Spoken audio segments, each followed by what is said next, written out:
Governor വേദിയിലിരിക്കെ പരിപാടി റദ്ദാക്കിക്കൊണ്ടുള്ള ഉത്തരവ് നൽകിയെന്നാണ് മറ്റൊരു ആരോപണമായി വന്നിരിക്കുന്നത്. ഇതും ശരിയായിട്ടുള്ള കാര്യമല്ല. അതിനും എത്രയോ മുമ്പ് പരിപാടി റദ്ദാക്കിക്കൊണ്ടുള്ള ഉത്തരവ് രജിസ്ട്രാർ ഇറക്കുകയുണ്ടായി.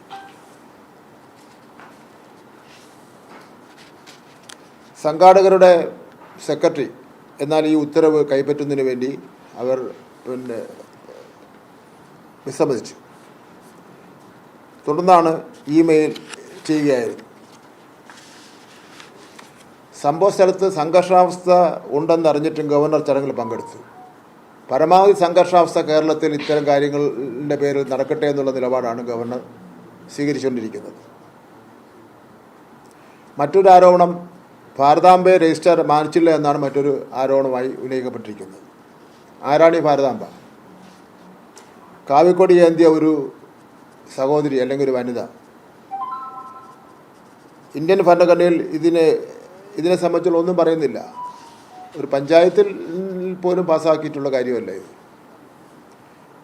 ഒരിക്കൽ കൂടി പറയുന്നു, ഇന്ത്യൻ അതിർത്തികളെ മാനിക്കാതെ ഭരണഘടന പറയാത്ത ഒന്നിനെയും നാം അങ്ങേണ്ട കാര്യമില്ല.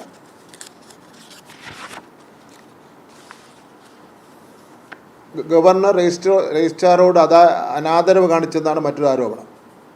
യഥാർത്ഥത്തിൽ ഗവർണർ സർവകലാശാല ചട്ടങ്ങളോട് അനാദരവ് കാണിക്കുകയാണ് ഉണ്ടായത്. ഭരണഘടനാ പദവിയിലിരിക്കുന്ന ഒരാൾ സ്ഥിരം നിയമം ലംഘിക്കുന്നു എന്നത് നമുക്ക് ഒരിക്കലും അംഗീകരിക്കാൻ കഴിയുന്ന കാര്യമില്ല.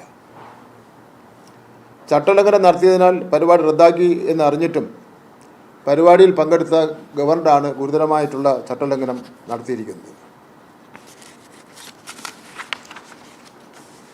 വൈസ് ചാൻസലർ ആ പദവിയുടെ അന്തസ്സ് കാത്തു സൂക്ഷിക്കണം. ഗവർണറുടെ കൂലിത്തല്ലുകാരനെ പോലെ വൈസ് ചാൻസലർ പ്രവർത്തിക്കരുത്. ഇത് കേരളമാണ്.